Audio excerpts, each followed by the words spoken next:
In this video, I'll show you how to add authentication in Weweb. First, sign in to your Weweb account and open the project where you want to add user authentication. Next, open the Plugins or Authentication section, depending on your project setup, and add your preferred authentication provider, such as Supabase, Zano, Firebase, or another supported service. After that, configure the connection by entering the required credentials or API information.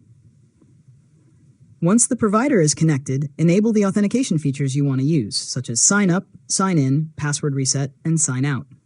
Now, create or configure your login and registration pages.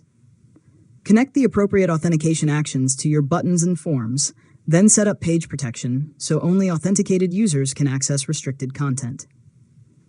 Finally, preview your application and test the complete authentication flow. Create a test account, sign in, sign out, and verify that users can only access the pages they're authorized to view. And that's it. You've successfully learned how to add authentication in Weweb. If you found this tutorial helpful, make sure to subscribe to Learn Mode Lab for more tutorials.